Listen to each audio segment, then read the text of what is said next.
feel like then we need to start scripting an intro, like a sentence or two. That'd be pretty nice. Maybe we can be like, welcome to Twink Peaks. And then something. The podcast. We discuss twinks and peaks. Yeah, maybe like every single episode is just like something completely random. Like, oh. Yeah, the podcast where we are number one Bin Laden apologists. I don't know. That would never happen, by the way. He was an Arsenal fan, though. Oh my god, the Nepo terrorist thing, though. That's so nuts, bro. That's so nuts. Welcome back, guys. Welcome back to Twin Peaks. If you haven't heard, Bin Laden's son was deported from France for like glorifying terrorism. Yep. Yeah. Nepo baby moves, man. That's kind of whack. He didn't even work for that title. Bro, exactly. Like, start your own shit. Change your name, start your own shit. Like, Jude Bellingham's brother. Jude Bellingham, footballer, for you gays in the crowd. He doesn't have Bellingham on his shirt. He has Joe, but just his first name. And, like, everyone knows they're brothers. But, like, you got to do something so that you don't look like, you know, you're an exact copy. And, like, should have just gone by... Also, I can imagine, like, for him, like, I don't want to be known because of him. I want to be known for me. Exactly. And, like, if you're Bin Laden's son, bro, just go as something else. Go with something else. Just be someone else for real. What's his first name? What's Bin Laden's son's first name? Bin Laden son. And who was the mother? Is it Omar? Is Omar the one that was deported? Okay, but going as Omar, it's just like every bitch is called Omar. No, but imagine how much aura you have if you just go by Omar and people know. You know, like, UK rapper Dave, he just goes by Dave, and people know, like, who you're talking about. Like, you listen to Dave, no one's like, oh, you mean David Matthews? No, Dave. Everyone knows. Good point. So, Omar, get on that shit. Who's his mother? Let's see. Najwa? She's still alive. She's an author. That's very cool. Anyways, Omar, get on that shit. Been a while since the last episode we recorded that as of this moment I haven't edited. It's actually not even been that long since we recorded. We're recording more frequently now, which is good. Yeah. It's literally been a month, Jade. Not even. It's literally like 25 days. Oh yeah. Yeah, but it's fine. It's fine. We're getting into it. We're not traveling as much for next few weeks and stuff, so we can get on it. Before we start, you want to give us a little fit check? You don't have to show the fit, but just describe what you're wearing right now. I'm wearing this lovely blue sweater. Where's very it from? big, very chunky. It's secondhand, and I do not recall which country or city I bought it in. Nice. But high chance it was Denmark. Okay. High chance. I have paired it with a vintage diesel belt. Very sexy. Got this one in Berlin. Yeah. My underwear is Uniqlo. Yeah? Nice. It's a nice boxer briefs. Hell yeah. My shirt is a merch from Pussy Riot. And the funds went to a Ukrainian relief Very thing. cool. Very nice. Jeans? Jeans, unfortunately, are Bershka. Okay. Yeah. Sometimes you got it. And the socks are an ombre orange. Nice. But I do not recall where I got them from. Okay. I'm wearing a Chicago Williams t-shirt. Chicago Williams is somewhere that actually... It's our friend's former employee. Exactly. I mean, we won't tell you which friend. Employment. And then I'm wearing Calvin Klein underwear. I am wearing Adidas track pants that I thrifted. I think for like $4. Yummy. These are the ones I wear for running, so I'm surprised they don't stink that much. And then my fussies. And even if they did stink, I would dig it. Yeah, thank you. Yeah, my fussies are out. Fussies? Feet. Yeah. My bad. Yeah. I forgot to include I am wearing glasses for the first time in like ages. That's very... You should do that more. What's better, glasses or contact? I prefer contacts because then I don't feel like there's something on my face 24/7. But I know I look good in glasses. What if I was on your face? Sorry. That can be arranged. Shit. Okay. Yeah. We've been traveling. That we have. As soon as we recorded the last episode, I went to Munich for Oktoberfest, for Wissendigger. And it wasn't as bad as expected. I've been there every year since getting to Germany. Granted, last year I was there for 30 minutes. Yeah, that's true. Before seeing a failed situation. I felt fish. Oh my God, is this? Yeah. You can say the name. Yeah, no, but I blanked on her name. Oh, good. We'll just keep going. So that was cool, I guess. The year before. Yeah, there we go. Sorry. No, all good, all good. The year before? Year before, I went with my cousin and family from Canada that was visiting. Like, they arrived basically the same day I did. And I just went on like 2 rides, and then they made me chug Mass. I'll put Mass on screen. It's just a big glass of beer that everyone drinks. German soup. And I threw up immediately. It didn't make me chug it, but they were like, damn, we want to go home. And I was like, why did you buy this for me then? This year, my brother wanted to go. Friends of mine wanted to go. I mean, friends of mine were already there, so there were a lot of us there. That was really nice. Parental stimulus check paid for everything. Bro, like 1 mass is 15 euros. Oh, Jesus. Yeah, dude, everything is so expensive, and I went on so many rides as well. I fucking love rides. If you just go on rides, dissociate, wake up at a beer tent with your friends and drink, Oktoberfest is great. It's the in-between where you have to experience the Germanness. That's like, oh, I don't want to be here. But that's pretty nice. Sheer Germanness of Germans. Yeah, but all the rides I went on were really fun. I don't know why I do rides, because I actually kind of hate them. Oh, I fucking love I actually kind of hate them. Like, I love them, but I also absolutely despise everything about them. Then when I'm done, I'm like, you know what? Okay, but what do you specifically despise? So, the first ride we did was Olympic Rings, which is a roller coaster shaped like the Olympic Rings. Sounds wonderful, actually. And the initial, like, being upside down is chill, but the fall downwards is... That's the best part. It's the best part. It always feels like I'm about to die from a heart attack. That's why it's the best part. Oh, that was horrible. Like, my brother and I, like, to lock in, started singing a hymn that we used to sing at school. And then just immediately, like, we're singing, then, like, we just lost it immediately. So that was terrifying. The rest of the, like, going upside down and shit, that's really cool. But then there was one ride that we did. I'll put a video of it on screen, so please watch the video, but you can also look it up. Look up Predator Oktoberfest Munich on YouTube. No, Predator Ride Oktoberfest. I think if you put that in the wrong search engine, you'll get a very different... Look up Predator Ride Oktoberfest, because if you don't, then, you know... Predator Oktoberfest. A lot of people go to Oktoberfest. So, you know, more than 0 predators, 100%. I think most places always have more than one... Unfortunately. Oh, yeah, more than 0 predators, most places in the world. Shout out to Alexander Wang. Anyways, here's Predator.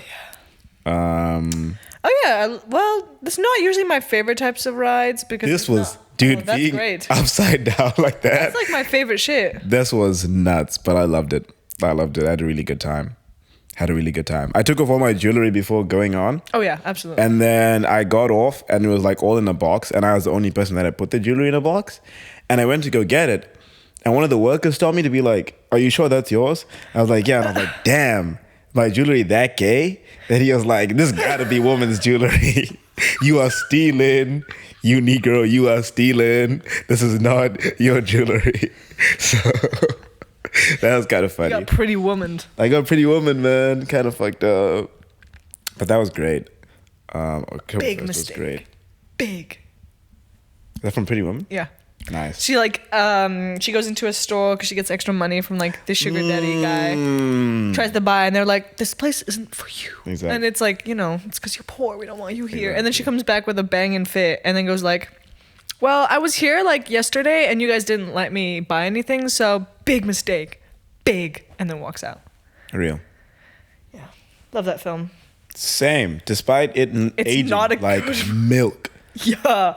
Hey. Not great for sex workers and not great for women in general. Yeah. Such a fun film. Aged like milk, but hey, sometimes I want cheese. Some of the best rom-coms have just enough misogyny in them. Yeah, and that one had enough misogyny to feed 20 other rom-coms. It had enough to feed so that Notting Hill didn't need to have any misogyny. So okay, it did Oktoberfest, and then got sick, but the sickness only really kicked in when I got to Vienna, which is horrible. Yeah, that's going to Vienna was so weird and chill because I was like, okay, cool. I have my visa for the first time in 2 years. I have to keep that shit on me. No one checked my passport. Nope. I was like, oh. But then most people within Europe, like you could like on the way back, the fucking cops got on the train to check passports, which was nuts. But anyways. Yeah, Europe. They would, wait, into Germany? Yeah, to get into Germany. That's because it's a new policy now. The German government has been kind of like pushed in by the right wing to like check passport control. So in Denmark, you say they've been pushed in by the right wing, like they are. Yeah. But we thought that was gonna happen in Denmark. But then on the way, when we went there, we didn't get stopped. When we crossed the border back from Denmark to Germany, we didn't get stopped. And both of my parents were like, "Huh." Of course, they're only going to do like the checks on the south because that's when most of the immigrants come in. Exactly. They aren't coming from the north. No. Yeah. Why immigrants? Those aren't immigrants.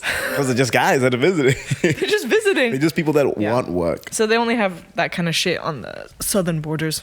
Damn. It's kind of wild. Mm-hmm. Yeah. So Vienna was very cool.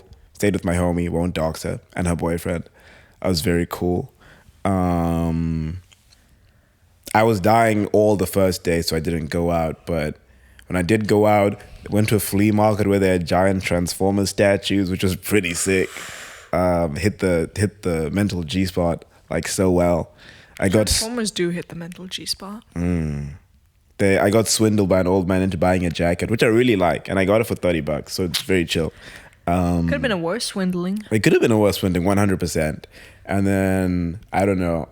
I got other clothes. They have an amusement park in the middle of the city, but it's always open, and that was really cool. And Vienna is just. I went on a hike to see all of the city, and it's just such a lovely city. God, I love permanent amusement parks.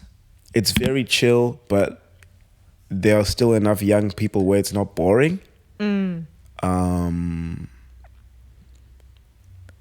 Looks that's good. Lovely, clean. Yeah. It's like if Munich had soul. Yeah, which is crazy because like there aren't a lot of. I wouldn't say there are a ton of ethnics in Vienna, but there's more than in Munich. Yeah, but even as little as they are, there's still soul in the city. Yeah, and that was very nice. I think also the rest of the country being quite pretty also helps. 100%, yeah. 100%. Yeah. Austria is a very nice place. Like when you go from Munich to Vienna, like you pass through Salzburg, and that's just like going to Austria, you're just looking at the Alps. Oh, it's really cool. Yeah. Or maybe another mountain range. I don't know. I think it is partially the Alps, yeah. Okay. Because the Alps goes through France, Switzerland, Italy, and parts of Vienna. It doesn't sound like it should go through Italy. Italy does not sound like it goes to the mountains. I mean, we went one time to ski in Italy, and if you go from one side of the mountain to the other, then you would end up in Switzerland. So it's part of Italy. Yes. You can like ski on one place, and then you don't even have to have your passport on you because you can just ski to the other country, and they'll be like, not worth the effort, not worth the effort of checking. Yeah, bro. Hey, to all my immies, all my immigrants, just go skiing. Just go skiing. That's how we get through, baby. That's how we get through. We're taking over. You've been traveling too. I too have been traveling. But we talked in the last podcast about you going to the States, yeah. but you did go to Denmark. I spent like 3 days in Denmark, 2 days in like northern Germany for my aunt and my mom's birthday.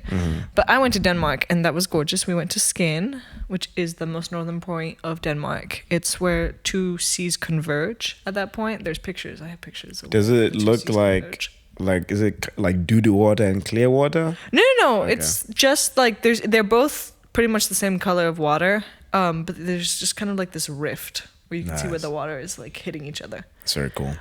Very gorgeous, very nice. There's something about nature and countryside that just brings out any shame and guilt I have about myself to the forefront of my mind. Jesus Christ, dude, what the hell? Like, I get too self-reflective. Bro. Yeah, I become self-critical. Okay, I get that. You don't... That sounds horrible. Yeah, it does. Yeah, I feel like every time I'm in nature, I'm like, damn, this is how it's supposed to be. No, every time I'm in nature, I'm like, oh, I'm a horrible person because of that one thing I can't get over that I've done, you know? That's really good. I think you should be in nature more often then. I feel like you come to the city to run away from this shit. So I think you should live with that a bit more. I should live with more guilt and shame. Become a real Catholic. I guess just like... so you can confront it, dog. Yeah. Yeah. Yeah. One day. One day. I mean, you're doing it now.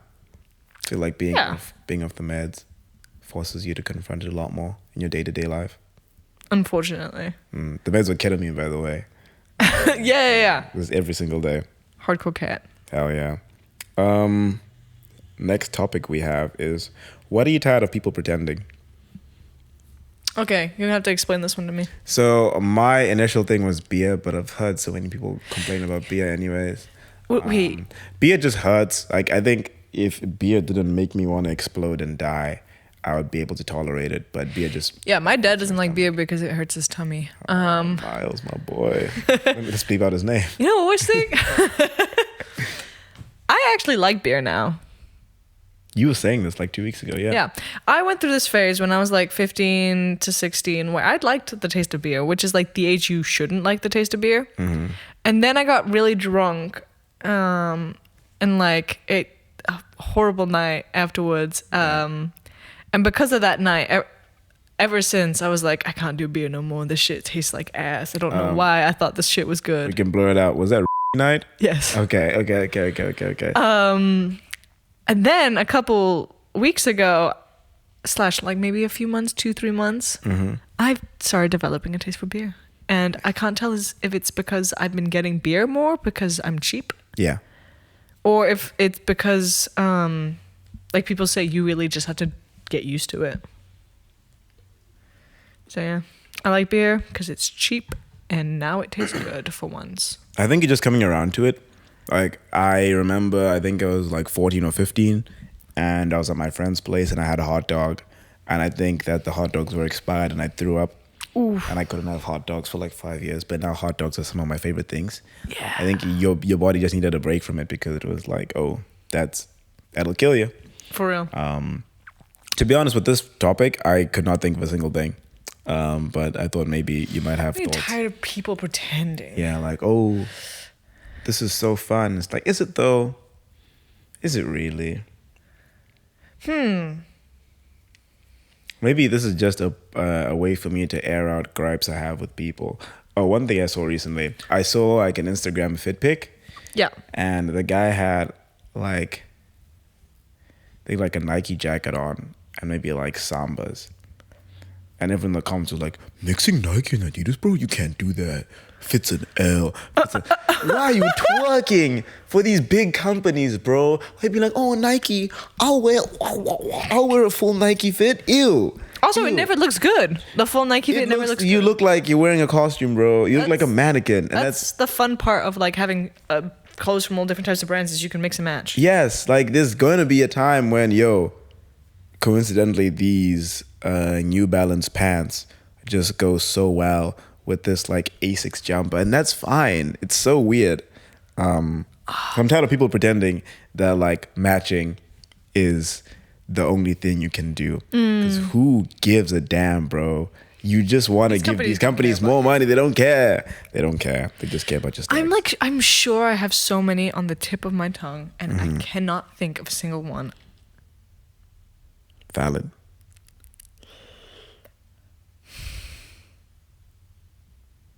What am I tired of people pretending? Maybe if you had asked me a few years ago, I would have said clubbing. But oh, for real, I was actually thinking of that kind of. I think. But then the thing is, objectively, I know why people like it. Yeah, and I also. It's just I can't do it more than 3 times a year. 3 times a year? Yeah. Yeah, I think monetarily, I can't do it more than 3 times a year. But if I could, I'd probably do it a bit more often. And yeah, kind of just general clubbing. Yeah. I can see. Maybe I have gripes with like. There's no need to pretend. But when you find, I don't know, that one type of party that's like the music is pretty enjoyable and you don't feel like every other person there might grope you potentially. Yes. And you're there with your homies or even your partner, whatever. It can be a great time. I just think maybe clubbing feels like such a roll of the dice. Yeah. Where like I don't. Bless her soul, homie Sue. She goes clubbing a lot, and it's like. I mean, yeah, that's true. She did used to at least. Yeah, and now she lives in like small towns, so not as much. But I feel like from the times that I go out, not even clubbing, 1 in 4, 5 times is really good, and the other pretty mid. Here's the thing, though: if you want to have a really good time clubbing, you got to do drugs. Yeah. You got to do drugs, and I'm not opposed to that, but. The drug people don't find me, and I don't know who the fuck they are, so we'd never cross paths. I mean, kind of know, but like I get what you mean. Yeah. I get what you mean. And I don't... Like, we're adding so many steps to it. It's like, hey, what do I really enjoy doing in my day-to-day life? Listening to music, eating good food, and chilling. Let me just do that with my homies at home. A little dinner party. Let's go to a club. Let's drink beforehand so we don't have to spend money inside. But then to actually get a really good experience, let's take drugs. Come on, man. Too many steps. And maybe if you fuck with a certain type of music, like if you're just a techno fiend, then like, bro, power to you.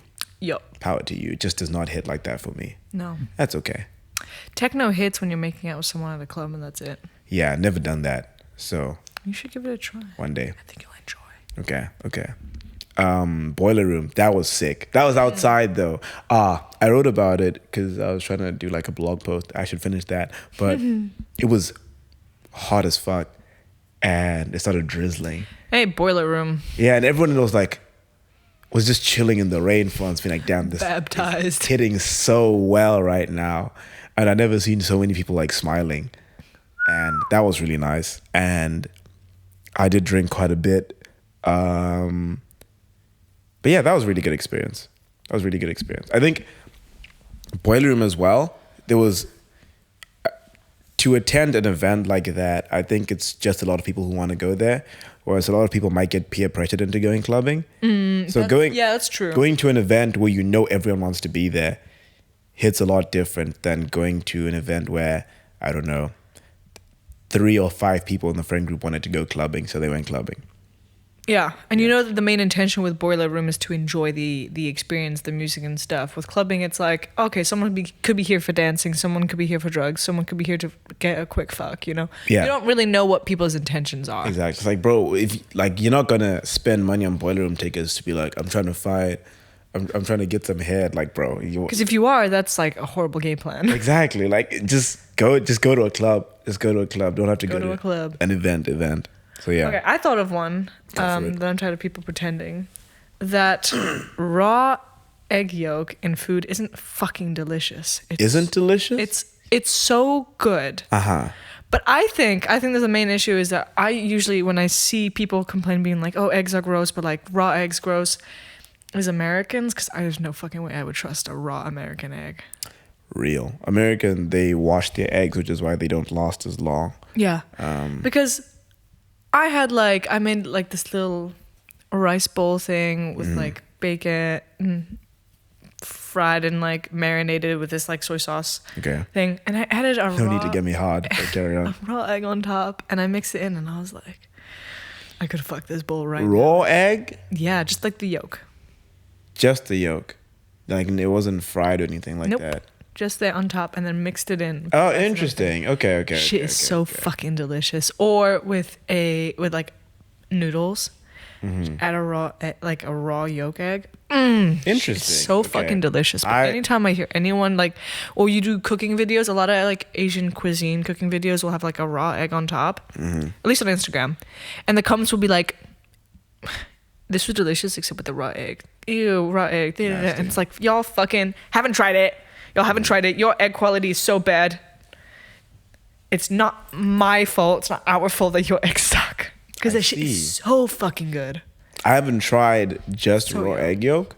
Like I've had a journey with eggs where I liked eggs as a kid, hated them for a while. Now I fuck with them again.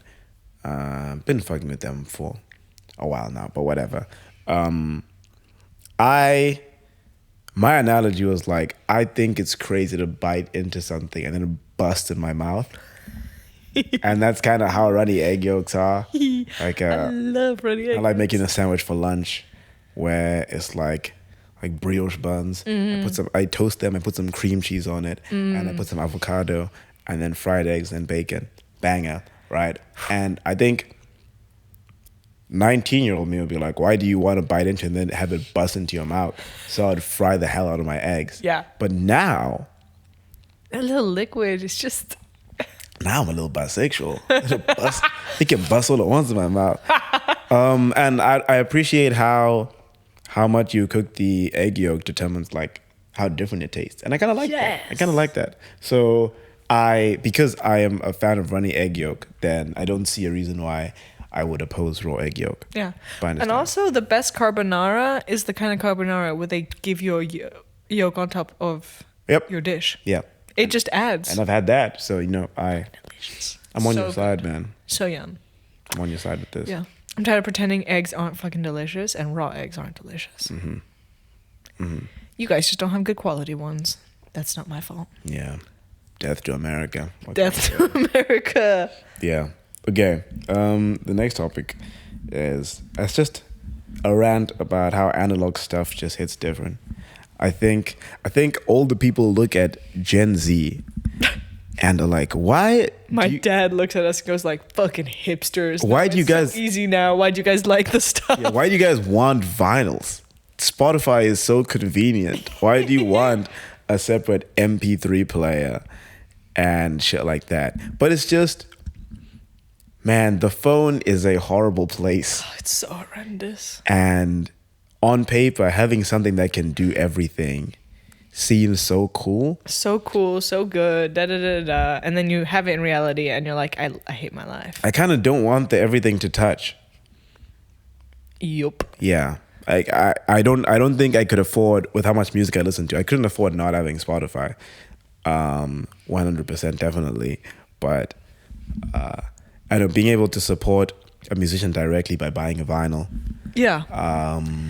But also even with photos, like film photos, every picture feels like you just appreciate it more. Yes, and you I think when you're taking photos with your phone, you kind of just spray and pray. Oh yeah. And then hope for the best. Whereas with a film photo, you have to really lock in and be like, okay, cool. This one shot is like what, $9 for one, the 36. This one shot costs 40 cents. I'm not gonna waste 40 cents. So I like that. And I don't know, I've been trying to... It also doesn't feel like you're being watched. Because like there's always this like thing with phones where like it's from a company and it kind of low-key feels like you're being watched at all times. Like on Spotify, they will recommend you things based on what you listen to, so it knows what you're listening to in the first place.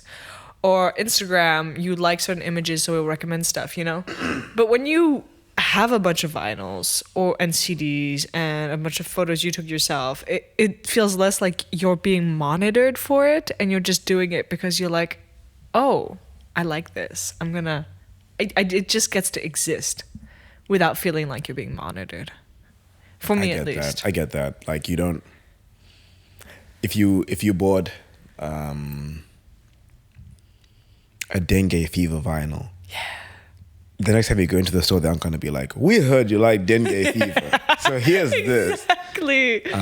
I get to discover on my own time without someone being without like that annoying employee that comes up to you at the store is like, do you have everything for today? Do you need anything else? I saw that you looked at this one thing. Do you want to try this? No. I think I also appreciate the jank, which is kind of it. I think it's a thing that I like about thrifting clothes as well. Like if I've been looking for a leather jacket for so long, and it would have been so easy for me to go to Zara and get the exact one, right? But I didn't buy one for a year, and I finally bought one, and it's not like kind of the silhouette that I had been looking for. But the jank of being like, okay, cool, now I get to find a way to make this fit with my clothes is way more fun than just getting something that would slot in immediately. And I think that's kind of the same thing with analog stuff. Like I like the jank of that. My watch is going to start shouting at me because my alarm was on my watch instead of it being on my phone. And it's like, oh, where are my earphones? Because MP3 player, whatever. I really appreciate kind of the mess of it and being able to figure out systems instead of everything being given to you on your phone. Yeah, you feel like a little scavenger. Like I put the time and effort to discover all these things, and therefore they are much more precious because I spent time doing it. Yeah, like I could have gotten a collection of like, I could have listened to all the Earth, Wind and Fire albums on Spotify, but I went to like a clearance sale for vinyls and I found Earth, Wind and Fire, the collection, for $2. I would not have liked Sting, the musician, as much if I hadn't found the one of the albums out when I was shopping and then played it on my record player. It just all feels so much more special to you. Like so my alarm clock, if I ever was to buy one, would just feel more special to me than the clock app on my phone, I guess. Yeah. Yeah. And I kind of like things having meaning to some degree. On the other end of the spectrum, I do like that if something broke, I wouldn't feel too badly about it and could replace it, but I don't know. Yeah. I think it's analog stuff makes life just feel like a tad bit more real. Yeah. It doesn't, because like everything on phones and digital, like, yeah, we see it, sure, but it's not like we can touch every single, like you're looking at a file on Google Docs right now. It's not like we have the pages that we can flip through them and see, so they don't feel as real as a physical thing you can touch and hold. This file is on a random server in Germany. Yeah. Like if a rat bites into a cable, like then I could just lose this. Yeah. You know, like there's like no permanence to it. Yeah, like obviously a fire could damage like all my books and stuff, but like you said, the lack of permanence just makes life feel a bit less real. And I already struggle with feeling real. Sometimes I just, I'll go through a week and it's like, huh? You know? I was present for all of this? Yeah, was I? What does that even mean? And being able to interact with stuff in that way just feels a lot more special than things happening on your phone. Yeah. That being said, phone, great.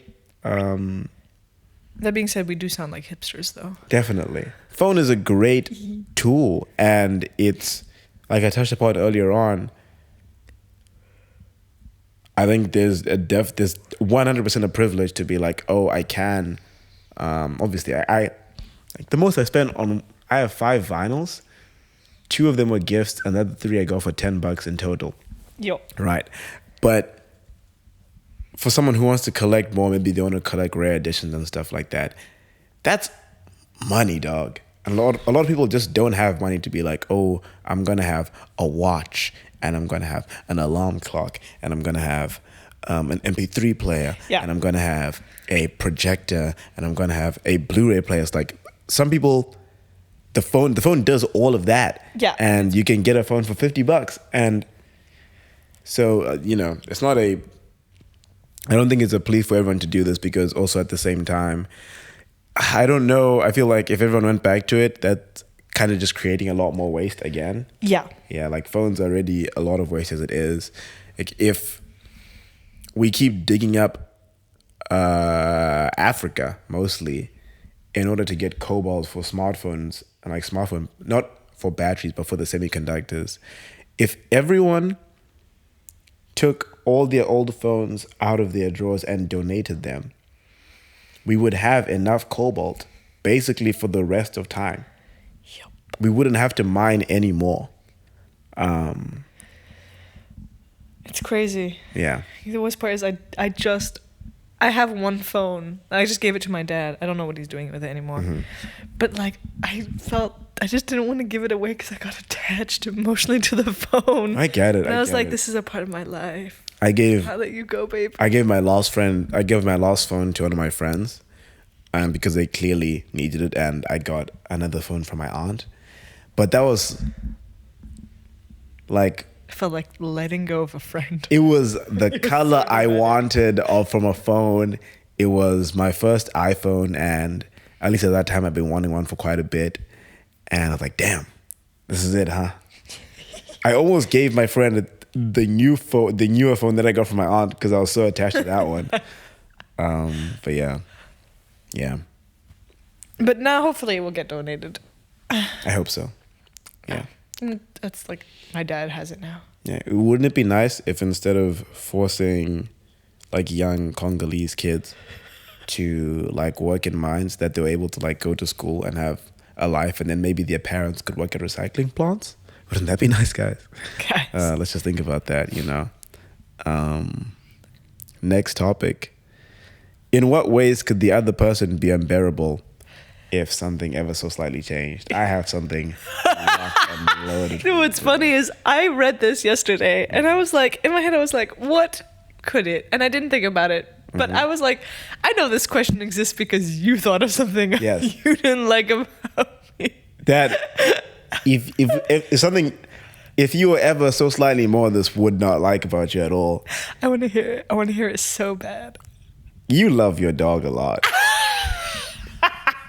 And you show your dog a lot. All the time. To a lot of people. It's so annoying. And I love No, it's fine. It's at an adequate level. But it's flirting with being the unbearable. Oh, absolutely. Like, you want to see a photo of my dog? And it's like, yeah. If the circumstances are a bit different, if you were born 5 years earlier and were a bit more millennial, or oh my God, if I was born 5 years earlier, I would have been like, I'm a dog parent. Dude. Yeah. Oh, for sure. That's definitely a thing. I mean, I thought about shit for me. I guess if I was, if the relationship I had with like cars and sport was different, you guys wouldn't touch me with a 50-foot pole. I don't know.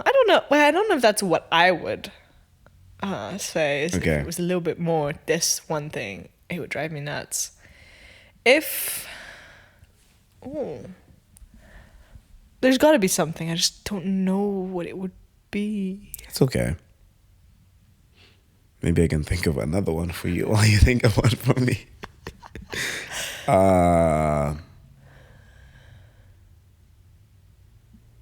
Man, this is tough. I don't want to leave dead space in the podcast. But I mean, I guess if we just edit it, if we need time to think, we can just cut out the silence. Yeah. I can give you some time to think, man. Why not?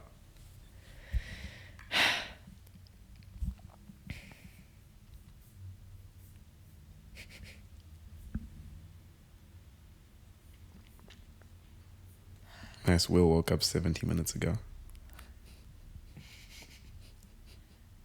Oh my God, what the fuck?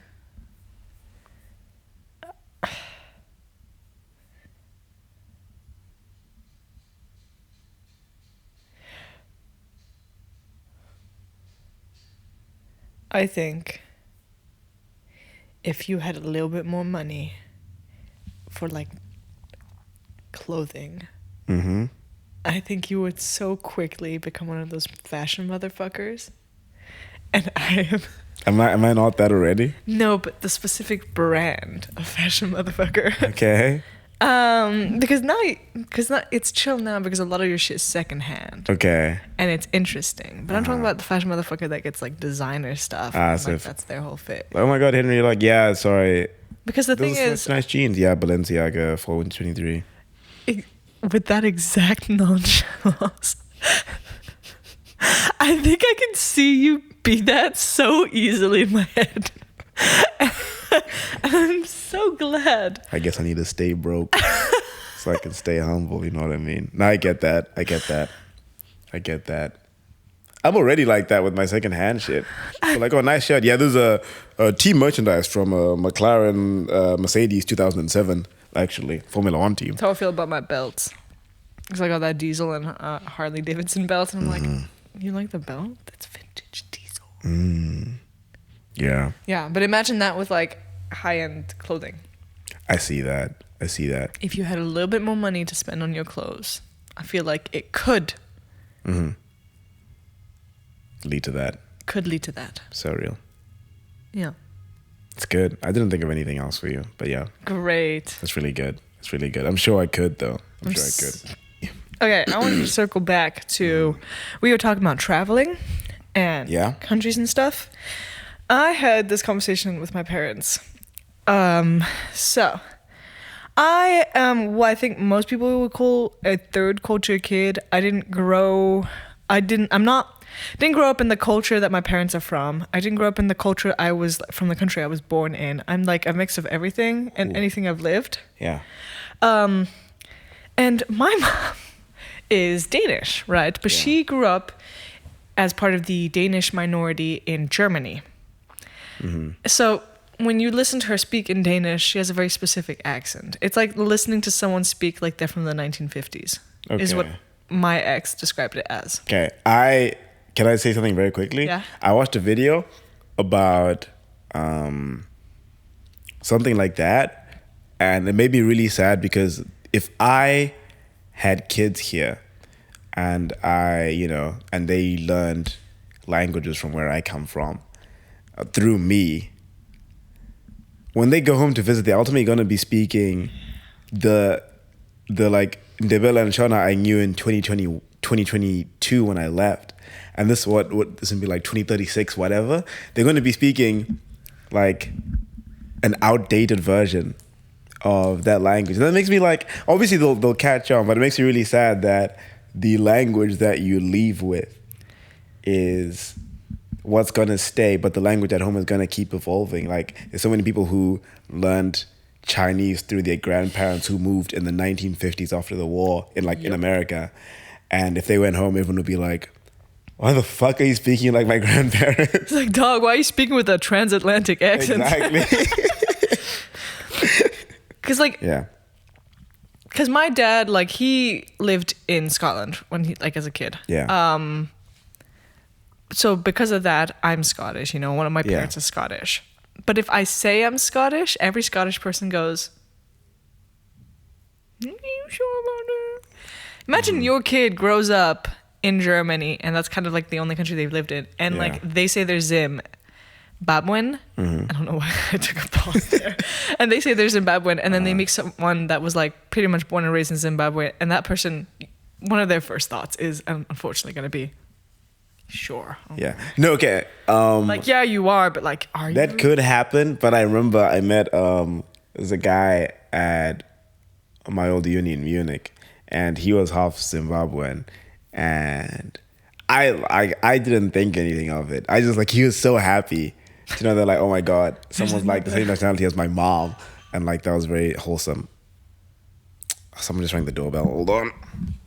Okay, I mean, I'm glad to hear that that's what your reaction was, but unfortunately, a lot of the time, at least with my experience, like during the Euros, when you're like, yes, I'm Scottish, and they're like, fucking talk like, that was horrible Scottish accent. Because when I lived in Denmark, and I was like, oh yeah, I'm Scottish and Danish, every Danish person would be like, you don't speak the language. Are you really Danish? And I'm like, okay, well, the fucking government thinks I'm Danish. I have the passport. I don't know what to tell you. I have the same genetic diseases as you guys. And my mom got another taste of that experience because growing up, she's always been like, yeah, I'm Danish, because half her schooling was in Danish and in German. And everyone in her community spoke Danish. It was like her Danish when she left high school, her Danish was better than her German, even though she lived in Germany, because that surrounding area just spoke Danish. But we were walking our dog in like near Skien in like this little town. No, this little place where they have summer homes in Hals. And she started talking to this older woman. And this older woman was like, oh, she was surprised that my mom spoke Danish. And then I was like, oh, you speak with an accent. Where are you from? And so my mom was like, oh, I'm like, I grew up in this area. And so the woman was like, oh, so you're not really Danish. And my mom was like,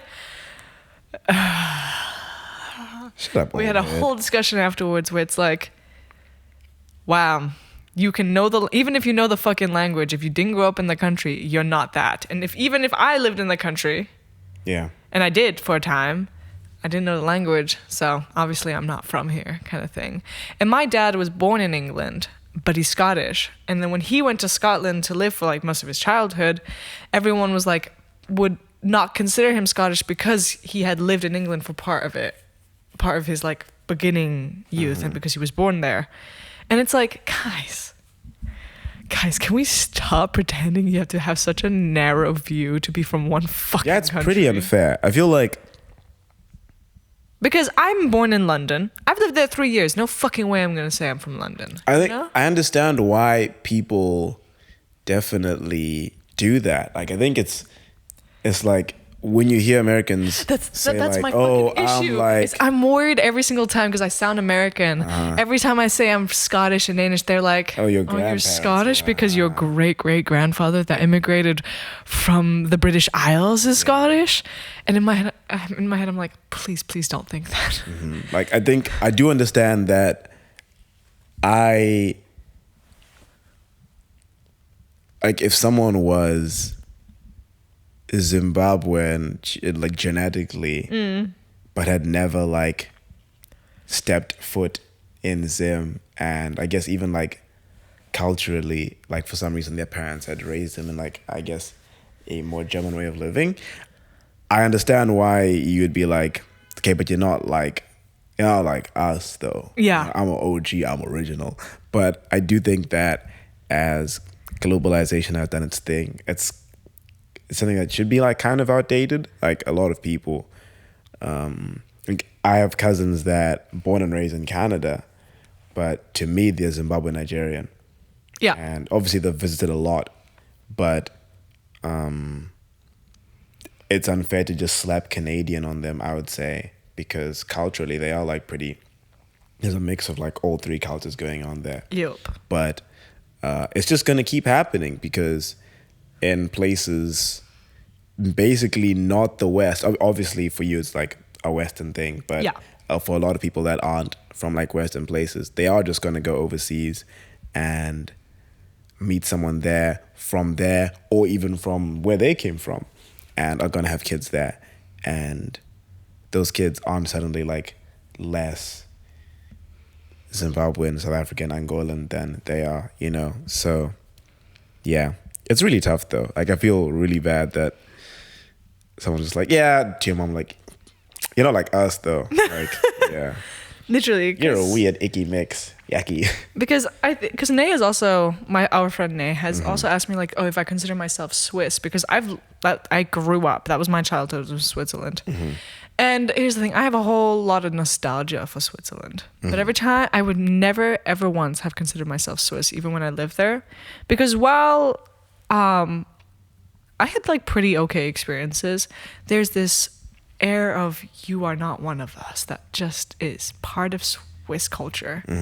At least the Swiss culture I was in, that I was like, I know these kids aren't saying it out loud and they're not conscious about it, but you know you're not like the others. You know you're not from here actually. You always have to have an asterisk when you explain like where you're from. Like that. Yeah.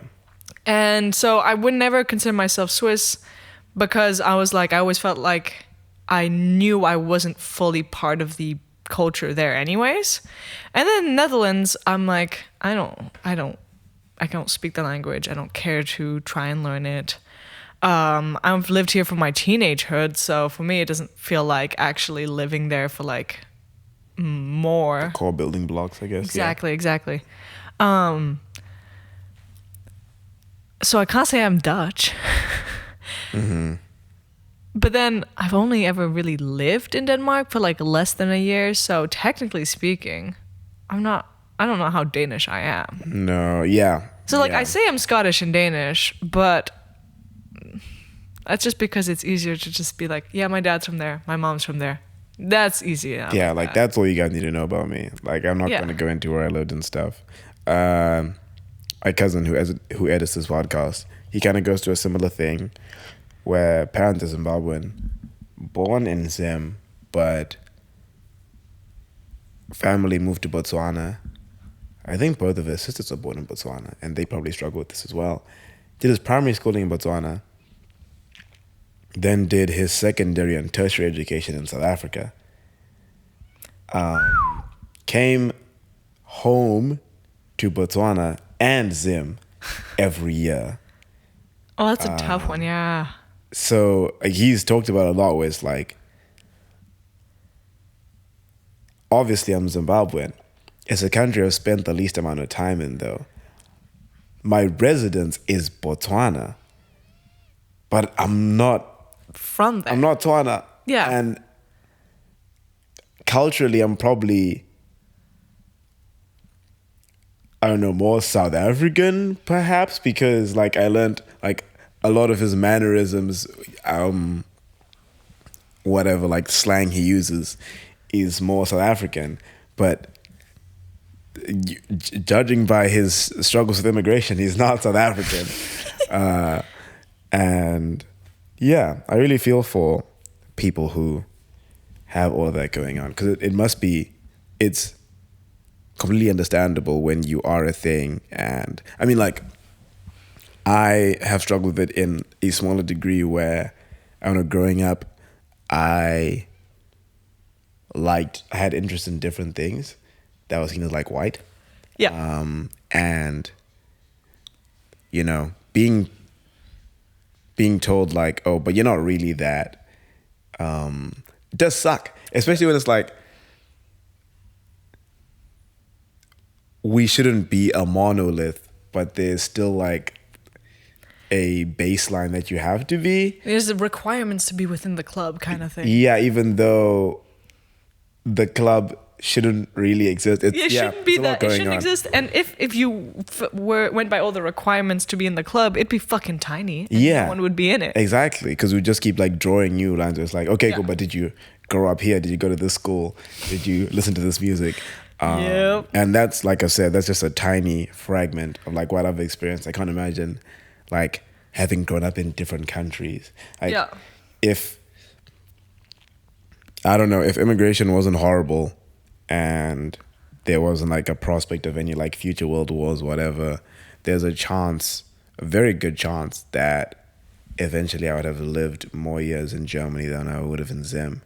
It's like, I mean, I'm Zimbabwean until death, like always, but it would probably be really tough to grapple with, where it's like, okay, cool, but you were 21 and you left, bro. You're 50. Yeah. Are you really, like, you're 50? My parents want to leave, so like my parents aren't even like there anymore. So my brother is in a different country. Yeah.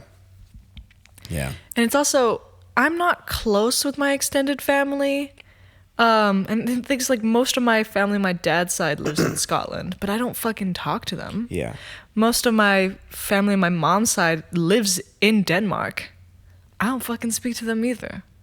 Yeah, I think that's really hard. Like, yeah, I think extended family is also a very good like anchor to how you feel, because, for example, with my Canadian cousins, at least they can come to Zim, come to Nigeria, and feel and see like the rest of their family, and like know that they belong to that family, and that family is Zimbabwean, so they feel it more. But if you are only really close with your nuclear family, then yeah, because like my aunt lives in the city that is closest to the village my dad grew up in, so like she's the closest to home. I don't ever remember having a conversation with this woman. Is this immigration lover? Is this the immigration lover aunt? Yes. Okay, nice. This is the immigration lover aunt. Sarcasm, guys. And she like lives near where my dad grew up. So she's probably the closest to like actually where my dad is from and stuff. Mm. But I don't fucking know jack shit about her. She has a kid. I have a cousin. Last time I talked to him, he was 8 and I was like 5. Mm. All I know is his name. All I know is his name and that my grandparents might not like him. Okay. We'll take this out of the podcast, but I think I was told by my dad that they don't like him because he's like in his late 20s, and at least 3 years ago he was still living with his parents and was unemployed. So they were like, he's leeching off of them kind of thing. I see, okay. And I do think my grandparents think that of me anyways. So I was like, I have to take their opinion with a grain of salt. I see. That makes sense. But yeah, and then my mom has a whole side of the family where she didn't really know her dad. Mm-hmm. And then he had another family afterwards, after leaving. Yeah. So she has whole half siblings, people who are related to her that she has never met and does not want to meet and will never meet. And they live in a city that I've been in several times, and I have no idea where the fuck they are. I've never even met my uncle. He lives in a city I've been through several times. I didn't know what his name was until actually last week. Fuck, man. Yeah. Very Danish name. Yeah. Yeah. Beep. Oh, God. Oh, my God. Yeah. Yeah. Horrendously Danish. Yeah. Huh. So yeah. So then, what's funny is if I say I'm Scottish, I know that my dad gets the same treatment from Scottish people growing up, where he was like, I never felt fully Scottish because everyone else just telling me I'm not fully Scottish. And now, like, he's lost his Scottish accent as well. So yeah, so he doesn't even have a Scottish accent. You sound South African, bro. What the fuck are you talking about?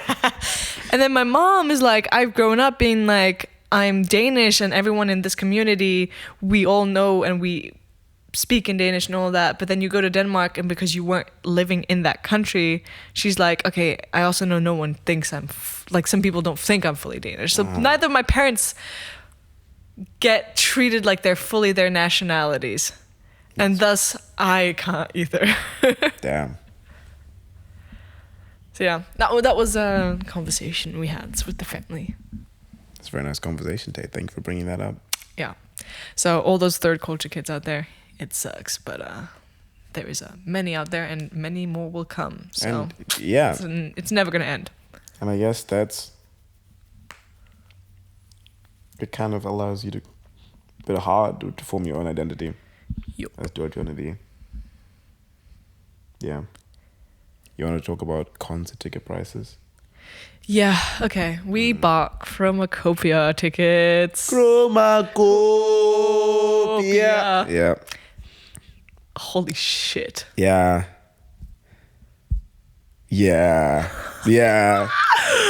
Had to, though. That's the most I've ever paid for a concert ticket. Oh, me too, by twice the amount. More than twice. Most I've personally paid for a concert ticket was like $60. Most I personally paid was 40, so more than 3 times is how much I spent. I'll let you guys know, I spent 135 euros on a ticket. But I do have a standing ticket, so I'm near the stage. Yeah, I can even show you on the map where I am. Look up Uber Arena. Okay. Starplatz. ST. There we go. I got some so for now, that depends if I'm going to exchange my ticket or not. Mm-hmm. I am right here. Okay, that's not horrible at all. Hell yeah. Not bad. It's actually really good. Yeah, it's pretty good. I got seating things. It's just that we won't experience it together. Dude, that's the issue. And like, my roommate got the same ticket I did. Oh. And 2 of my other homies, JJ and Momo, also got the same ticket I did. So yeah, at least like 4 or 5 of us. I'm going to be the only one. But that's like, we have to make it happen. We have to find a way. We have to find those extra tickets. Yeah. General sale is tomorrow. Okay. Yeah. Maybe. Can you feel the light inside? Can you feel the fire? Sorry, you're saying? Fire. It's so good. It's so good. It's so good. Yeah.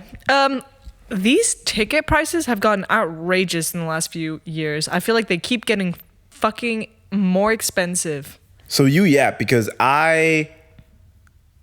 from talking to Idris, these are basically the same price as the Kendrick concert was. And he got his Kendrick ticket for $80 and you're sitting in a pretty shitty place. Like he was very far away from the stage. Yeah. So we expected to pay like around like 120 and stuff. 135 is, yeah. What do you, and also I did not grow up in a place where there were concerts like this. Yeah. So I don't have any gauge for how much concerts used to be. How crazy do you think it is? So here's the thing. I've been to a few concerts, but usually the concerts I go to are smaller artists. So they're smaller venues in general because they're not as popular. I'm going to 2 concerts and it's like $25 each. Yeah, exactly. That's the prices I'm used to. And because of that, I don't know how much the big artists used to cost. Great question. But I've been to that specific concert hall for a big concert, and it was packed, and I paid 40 euros. Who was the musician? Munich. At Uber Arena? Yeah. Interesting. And like seating wasn't great. I'll give them that. Yeah. But it's the same fucking arena. It's like the same hall. Yeah. How can the prices be so fucking different when both of these artists, like both of these groups or individuals are playing and performing, and it's gonna be a full house, obviously, with Taylor, and it was a full house with Munich. I just don't understand how it can be so much more expensive. I guess it's just like... It's like, he better put on a fucking show. But he will, and he's also... Okay. He will. He's That's also true. with Paris, Texas, and Lil Yachty. I was looking at basically my all-time listening stats for Spotify. Yeah. Tyler's top 5, and then Lil Yachty and Paris, Texas are both in my overall top 20 of all time. And I think like in the last like 2 years, all 3 of those together are like top 10, like in the top 10, which is kind of nuts. I'm going to yap to you guys for a bit. So I came to Germany September 2022, and September 2022 was when the worldwide Steppers tour was happening. I'm so sad I didn't get into Kendrick until after that tour. I had loved Mr. Morale and the Big Steppers. I was obsessed. It's one of my favorite albums. Yeah, the year before then, Baby Keem dropped the Melodic Blue like the week after I got my driver's license. So that was all I played. And then I found out, because I looked up like PG Lang, their production company, and saw Tana Leon, who isn't part of PG Lang anymore, but he dropped his album called Sleepy Soldier, and I fell in love with it. And at that time, I was listening to those 3 albums like crazy. And for me to miss them performing, because I think I got there 3 days before they were there, but obviously I wouldn't have had the money and it would have been sold out. For me to miss those 3 artists performing 3 albums I love, and for it to never happen again, broke my heart. So when I saw... It breaks your heart to know that Gustav has seen him twice live. Despicable. So to know that Tyler, the Creator, who's been in my top 5 every year since 2020, I think, touring with Lil Yachty, who I've already been to, whose album I loved, whose single since then I've loved, whose collab album with James Blake I've loved, and Paris, Texas, who have since become like, honestly right now, besides McGee, probably my favorite artist. For all 3 of them to be in one place in summer, I was going to pay anything. Not anything. But I was like, I can't. This is exactly like 2022. I'm not going to miss out. I'm not saying that this justifies the ticket prices, but like I was. You know what? Set up. I keep seeing Omar bin Laden. It's so funny. Here's the thing. I think I would feel the exact same thing if you switched out one of the openers for Sexy Red or Doji. Oh, Doechii was there. If you switched the opener for one of those two, I would have never even complained about the price. Hey, the fucking Doechii concert being sold out in 2 seconds. Yeah, fuck you. Everyone in Berlin that got a ticket for Doechii, fuck you. Those should have been for us. Bow, bow, bow, bow. Wow. I was so heartbroken. I think I cried a little bit. I think I shed a tear. I get it. Because as soon as I found out there was a tour happening, it was when I had been listening to her for 2 weeks fucking straight and her whole album. And I was obsessed. And then I couldn't get the tickets. Bro, and I couldn't get them. I was like, I accepted that it wasn't going to happen. And then went weeks and forgot that it happened. Yep. And then a photographer I know. The photographer we both know went there, took fantastic fucking pictures of the show. And a whole time I was like, I can't do this. I can't do this. And like, then I looked at Doechii's story. Oh, she posted about the Berlin concert way more than any other concert. It looked like she had the best time. And on another note, oh my God, the bad bitches that would have been there. Okay, I am not looking, but I understand what you mean. Like, my future friend group was at the Doechii concert. I could have met my wife. I could have met my muse there. Bro, I get it. But yeah, ticket prices went nuts. I'm in the golden circle though. It sounds fucking gas. I love the new Tyler album so much. It feels like his last 3 albums and taking everything I like from them and putting them into one place. Oh my God, his last 3 albums are fantastic. Like not a single fucking miss. Flower Boy, Eagle, Call Me Forget Lost, the deluxe of Call Me Forget Lost. Oof. I was talking to my cousin about this yesterday.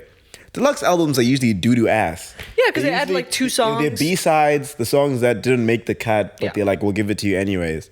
And what was on the deluxe? Dogtooth, What a Day, Heaven to Me. Some of the best songs. Sorry, Not Sorry. Stuntman with the Vince Staples. Jesus Christ. Like, oh, bro. These are so good. So even for his deluxe album to be so good, and I knew Chromacopia was going to be good. There's no way it wasn't going to be good.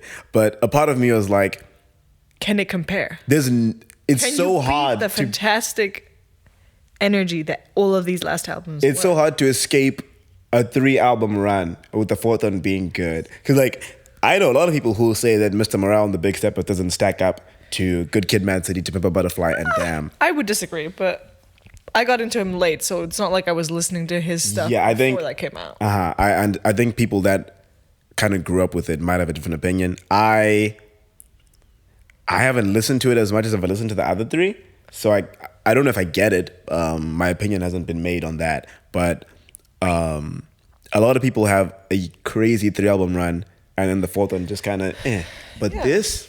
It's kind of same with directors, usually you have like 2 good films in a row and then your 3rd one's dog shit and then you have to kind of pick it back up. Yeah, like you have Hereditary and Midsommar and you make fucking Beau is Afraid, Ari Aster. What the hell is that? Was it Robert Eggers only has like 2 out right now? And he did The Witch. Yeah, that was great. He did something else. Didn't he do The Northman and that kind of tanked? Yeah, I mean, I didn't watch The Northman. I did hear it kind of tanked. Yeah, I think people said it was... Funny enough, though, I know one of the actors in The Northman. I know his son. Random. Yeah, that's pretty cool. And we went to the same film school. He did The Witch and then The Lighthouse. Okay, both fantastic films. Exactly, and then The Northman was like, oh. Yeah. But you need to have, I am of the opinion you need to have at least one bad album or one bad film in your discography or filmography so that you learn from your mistakes. Well, I think Tyler got that out of the way with his earlier stuff. I'm not saying it's bad or anything with Goblin. Like that. I think a lot of people think Cherry Bomb isn't that good. No. Or like, I kind of understood what he was trying to go with Goblin, but I didn't really care for it. Yeah, me neither, not really. I think Goblin. I think listening to. I'm sure people can be, but Goblin feels like you had to be the album. Absolutely, like and also if you listen to it in 2024 when Tyler's in his 30s and you are older, if you were there when he was like, what, 18, 19, 20 when he released it, and you were like, I don't know, 12, 13, 14, 15, 16, it would be like, this is amazing. It's also like, you put that album next to his other ones, why the fuck would you listen to that one? Yeah, There's so much. Unless you have a special choice. attachment to it. Yeah, but even then, I rarely go past now the last 4 albums. Oh, I don't go past anything before Flower Boy. And here's the thing, which is, I think, a bit ridiculous for me to admit, because, you know, there was that whole thing when Flower Boy first came out. Everyone was like, you guys only like it because of this album. You don't really like Tyler because of his other stuff. Yeah. I listened to his other stuff. Didn't care for it. Also, so what? Yeah. So what? I wasn't there. Like, this was a thing in the Brockhampton community where the original fans loved to death Saturation 1, 2, and 3. I haven't even listened to Brockhampton, and I know that. And then, what did they release? They released Iridescence, and then Ginger, and then Roadrunner, I think. And then they released 2 more last year that I didn't listen to. And they're like, yeah, Saturation was the best, and people who like the newer stuff weren't there for the older stuff, and it's not as good, whatever. Who cares? Who cares? You're not special. I understand. I completely understand the gatekeeping aspect where it's like, oh, you had to be there. I remember watching, I think Alpha Media made an episode, a music video, a YouTube video about this, where it was like, yeah, I remember seeing Brockhampton and it was just like a bunch of kids in the basement going crazy, and now they're whatever they are now, and I just don't feel as connected to them anymore. Yeah. So very valid. But sometimes artists need years to fine-tune their sound, and clinging on to their first few versions of their sound feels a little bit like you are being dishonest with what they've become. A tiny little bit, yeah. It's like you're just not trying, you just don't want to accept that, like, I don't they know, have grown as a changed. person. And like, it's fine. Some people's first albums are literally the best thing they've ever made, and it just kind of goes downhill from there. Yeah. That's fine. But 100%. Being a fucking gatekeeper about it is really annoying. Yeah. Yeah, I don't know. Yeah, I don't know. But love Chromacopia. I know you haven't finished listening to it. Yeah, I'm over halfway though. I think because I've watched album reactions as well, and like have watched the full video, so I think on paper I'm on my 6th listen. It's a Wednesday. Okay. Pick your top 3. Your current. Okay, Saint Chroma opening song. Great one. Hey Jane. Actually, you know what? So Funny enough, Hey Jane's the one I actually like the least so far. Yeah? Yeah. Hey Jane, I think, had amazing storytelling. Now he shows what the features are. Okay. Oh, shit. Yeah, because it wasn't there the first time around. Yeah. Because I have just gotten to... You niggas. I think I just finished Tomorrow. You niggas thought I was dead. You niggas. Oh my god, this album is so good. Yeah, I just started Tomorrow. 14 tracks. This guy knows me. He knows that if you have more than 15 tracks, I'm 14 struggling. is the perfect. Bro, like 10 to 15, you got me. Anyways. If you are more than an hour long, I'm like less likely to listen. I can't pick a top 3, dude. Okay. I really liked Ratata. So good. Noid, so good. Darling I, so good. Darling I. Hey Jane, so good. I Killed You, maybe my least favorite right now, but still so good. I loved Sticky. Judge Judy, so freaky, but I fuck with it anyways. Sticky, gas. Take Your Mask Off, gas. Tomorrow, bro, I can't. I'm doing tricks on his meat. I'm not even writing it, bro. I'm doing everything I can on his meat. Like, this is... I would die to be as close as possible to his meat in any way. Metaphorically or physically. His physical and metaphorical meat. This album is so good. I don't care to rank, like, yo, hey guys. And this is something Tyler said. This is something that I came up with right now. So, let things sit. People who are immediately being like, oh, rank this compared to his last album. No. You need to give it, you need to let it like what's it called? Marinate. Sit with the album. It's been 3 days. You can't.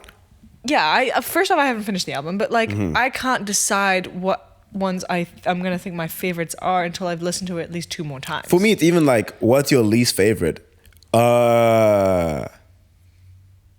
Yesterday it was Judge Judy. Yeah. And today it's I Killed You. And it's just gonna like keep evolving because it's been 3 days. And Hey Jane, for me, it's just the lowest, not because I didn't like it, but just because I needed to sit with me for a bit more.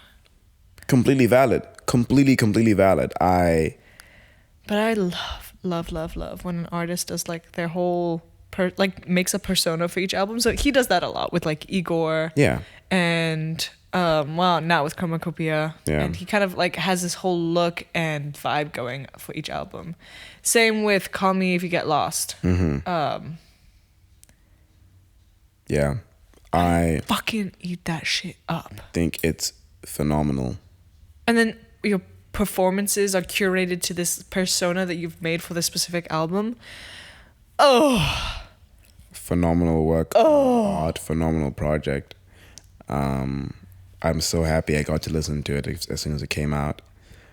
And yeah, just sit with it, guys. I guess if you are a content creator, I understand why you might want to rush to like rank stuff. But even then, like, to be so honest with you, your audience can wait for you to rank it in a year. You don't need to put out that video today or tomorrow. Your audience will wait a year if you have a fickle audience because you're just chasing when things come out, for sure. Yeah. But if you've built an audience that, like, so many people are afraid to take like a break from posting and stuff. But I feel like most of the time, those people, at least the ones that I hear of, like, you have such a good audience where if you went away for a year and came back, you would kind of lose nothing, bro. Like, it would be so very chill. His sound is getting better. Yes, it is. I love this song so much. Me too. Talking about late 90s. Yeah. Like Narcotic by Tristan Trey. Amazing song. Yep. It'll be in the show notes. Each song gets better, which is wonderful to watch. I'm so proud of him for this song, man. It's the so album good. cover also eats. Yeah. Shout out to my boy. I miss my husband. I miss him too. I've never met this man in my life. Hey. But we will get married. And I don't even believe in marriage. I fuck with that. Giving him Tristan, a green card as well, man. Oh, I'll give him anything. If you are listening, you know this. He's one of the few people I will like, as soon as he posts anything on music, I'm like, that's going on my story. I'm going to be promoting this. That's very cute, man. I do that for like 2 people. Sam and Aurora? Yeah. Oh, yeah. I ride their dicks so fucking hard. It's As you ridiculous. should, bro. Ride a highway, ride a bus. Oh, where are my levels? Oh, there they are. Thank God. Okay. We've been yapping for a while. This has honestly been, like, okay, I'm going to be real honest with you. I've been struggling with myself a lot. And I think one thing that I've been struggling with a lot, which I've been aware of, is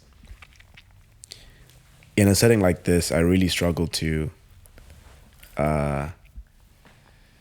listen to you and to keep track of what I want to say. And I know what you mean. Cause I know me so well, and I listen to old podcast episodes and I can see that your words are just going through my head. I'm just waiting to say something, and I feel like I've done a lot better today. Good. Because sometimes you will speak and I'm like, I need to think of this one specific thing that I want to mention. But I don't want to lose it. Exactly. I don't lose it. But then you're just thinking of that the whole time, and you're like, damn, what the fuck has Tate been saying for the last 2 minutes? And it's like specific to the podcast experience Yes. where you're like, I can't forget this because what if this is gold? But yeah, this has been a great episode. I think it's just also kind of feels, we're both very tired right now in our lives. So it feels very authentic because it's not like we're putting much of a persona because we don't have the energy. That's so real.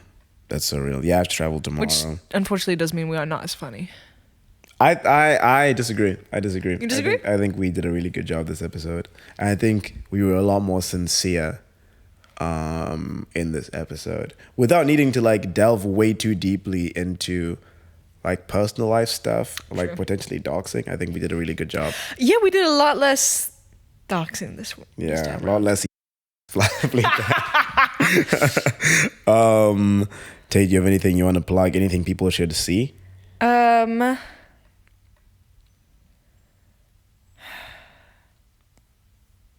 can go first if you'd like. But yes. Okay. Again, my friend Dio also goes by Tristan Trey. He released a song called Late 90s. It's gonna be in the show notes. Please listen to that. My friend Aurora released a song called Cherry Pie. Please listen to that. Oh, it's fantastic. Currently watching a limited series made by Luca Guadagnino in 2020 called We Are Who We Are. Personally, the first episode was a bit rough to watch, but I've kept watching it and I think it's actually pretty good. So if you have time out of your day, watch that. If you hate watching sport, watch it with your friends who like watching that sport, because I think you'll get enjoyment out of it anyways. I've started getting into sports because I go and watch sports with you guys. And so now I'm slowly becoming actually invested in it. Hell yeah, man. And even if you don't become invested, it's just a nice time. Just chill with your homies, watch them engage with something they really love, but at the same time, it's not too attention seeking where you can't have a conversation with them. Oh yeah, most people that watch like football aren't fully watching. Yeah, they just treat it as like it's just happening in the background, and it's a fun thing to engage with sometimes. But yeah, that's I think all I have to plug. Maybe I'll have a YouTube video out by then. If I do, I do. If I don't, I don't. Yeah, I'm gonna plug the X-Men series. X-Men 97. Yeah, it's great. It's great. I'm going to finish it. Yeah. Does Disney need more money? No. But god damn, I miss old cartoons. X-Men 97 is so good. Yeah. Miss them well. Plug them. Plug. Yeah, that's all I have left to say. Okay, follow us on everything. Everything is everywhere. Have a lovely time, guys. Hope you're thriving. If you are in the Northern Hemisphere, it's getting cold, guys. Really contemplate how you're gonna beat this winter, because please try and spend as much time outside before it gets dark. Yeah, this winter is coming for all of us. Holy shit. So try and figure that out. If you're in the Southern Hemisphere, rise up. Let's take power back, brothers and sisters. But enjoy the nicer weather. And I'm sorry if... Ooh, it's October, so it's probably been a really hot month. Yeah, it's been lovely. Appreciate you guys for listening, as always. Take care of yourselves. Ciao, Bella. Ciao.